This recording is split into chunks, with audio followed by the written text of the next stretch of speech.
kedua yaitu pemaparan materi yang akan dibawakan oleh Elsa Tapiani, mahasiswa dari Sika Sujaya Sada.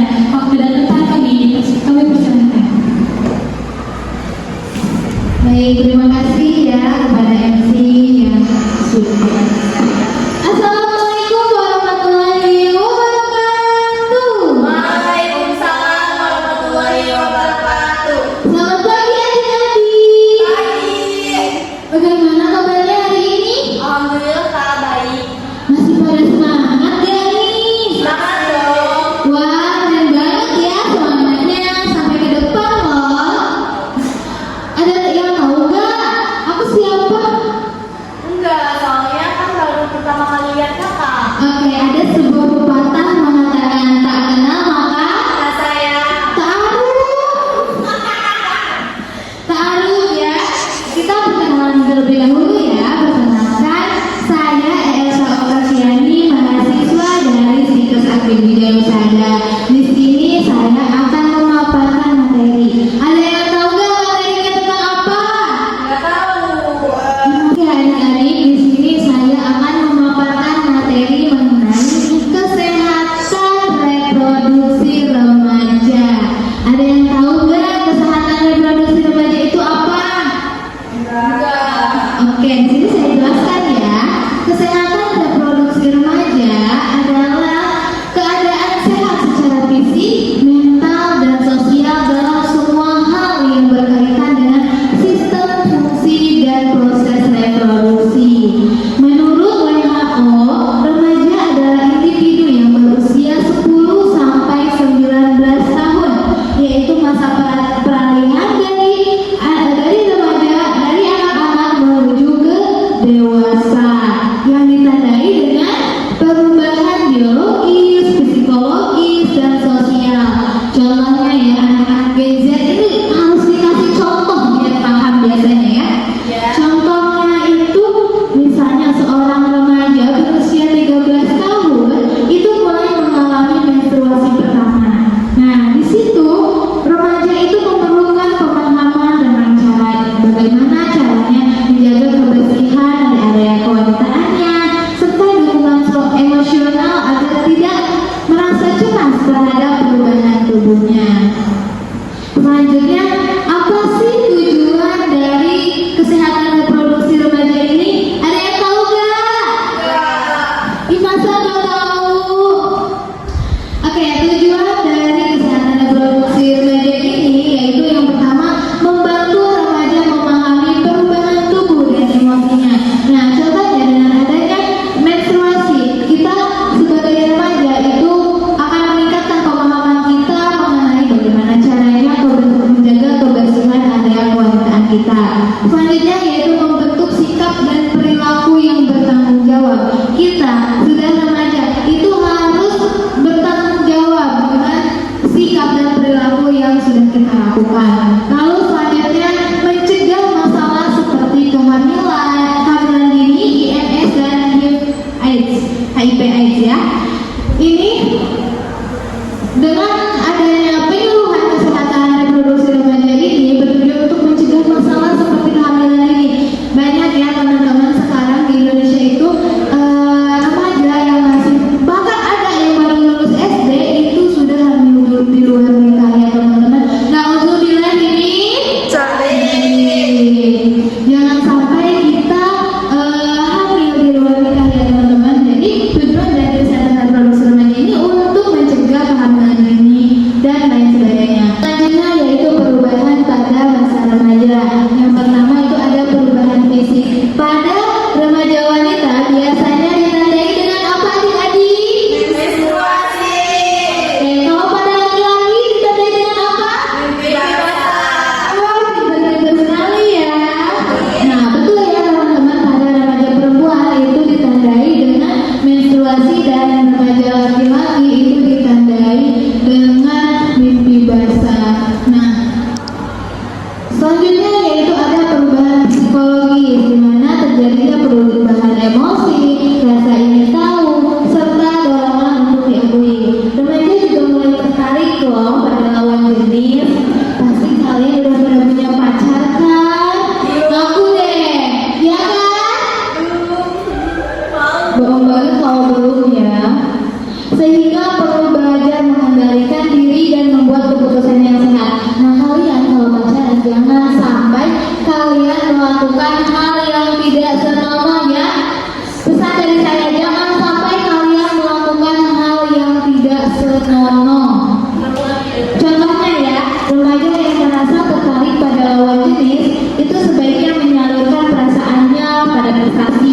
Contohnya kalian mengikuti kegiatan sekolah, olahraga, terus kalian ikut lomba-lomba dan lain sebagainya.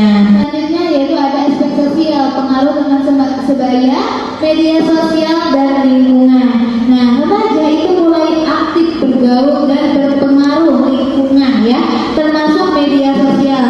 Makanya penting nih bagi remaja untuk memahami norma dan nilai moral yang berlaku. Contohnya ya, remaja yang sering menggunakan media sosial sebaiknya lebih hati-hati membagikan foto pribadi agar tidak disalahgunakan oleh pihak lain. Karena banyak sekali ya teman-teman sekarang itu kayak video porno itu biasanya diganti pakai muka kita, padahal kita tidak melakukan hal tersebut. Jadi kalian harus hati-hati saat membagikan foto di sosial media.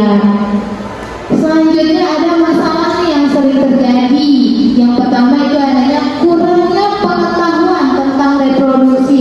Biasanya ini anak yang maaf ya, anak yang lulusan SD atau SMP itu biasanya lebih rawan terhadap hamil di luar nikah. Karena apa? Karena pemahaman mereka yang kurang tentang reproduksi. Selanjutnya yaitu ada kehamilan tidak diinginkan. Ya seperti yang saya jelaskan tadi, karena adanya kurang pengetahuan sehingga terjadinya kehamilan yang tidak diinginkan serta pernikahan usia dini. Banyak sekali ya. Sekarang di Indonesia batas umur menikah itu berapa tahun sih? 21. 21. Itu untuk perempuan atau laki-laki? Perempuan. Perempuan. Kalau laki-laki?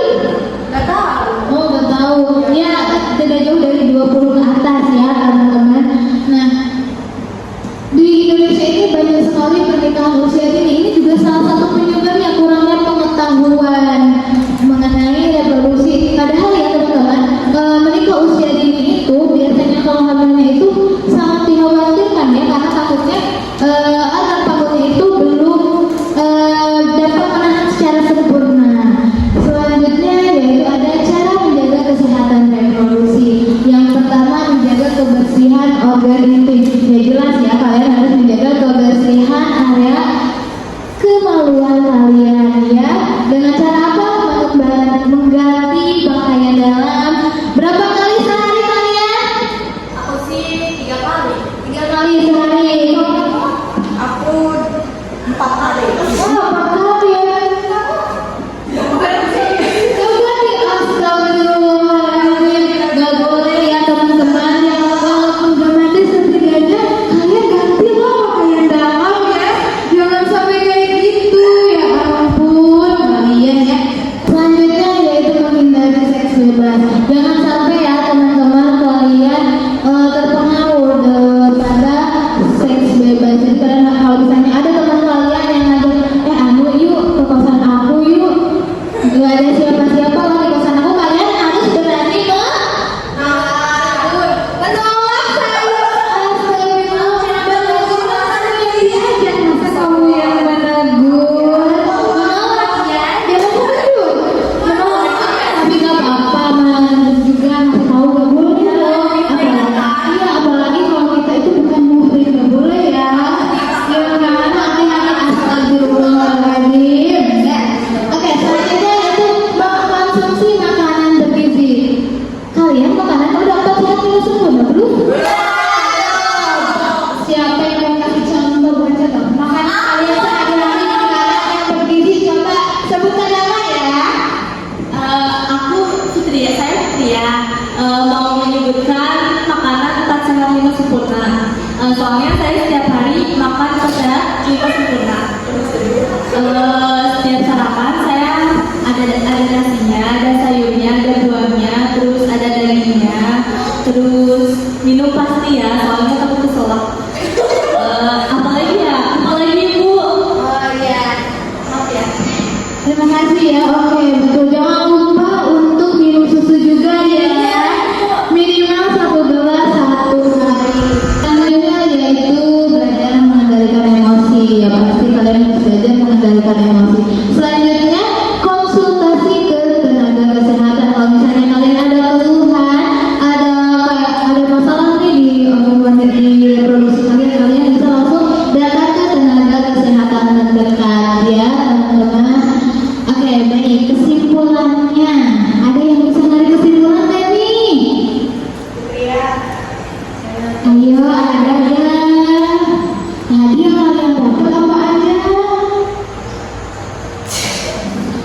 Biasanya ya gadget kalau ditanya itu PBB, tahu PBB nggak?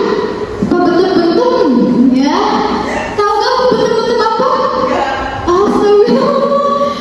Pak bentuk-bentuk itu pada diam-diam ya. Jadi pada diam ditanya, coba tadi kesimpulannya. Itu ya. Oke, jadi kesimpulan pada kali ini yaitu kesehatan reproduksi remaja adalah aspek penting dalam pembangunan sumber daya manusia. Remaja yang paham dan peduli akan tumbuh menjadi generasi sehat, cerdas, dan bertanggung jawab. Dukungan keluarga, sekolah, tenaga kesehatan, dan masyarakat juga sangat diperlukan untuk menciptakan lingkungan yang aman bagi remaja. Selanjutnya, apakah ada yang ingin ditanyakan adik-adik? Tidak ada? Tidak ada, ayah sudah cukup. Sudah jelas ya materinya. Oke, mantap ya teman-teman. Oke, mungkin cukup sekian.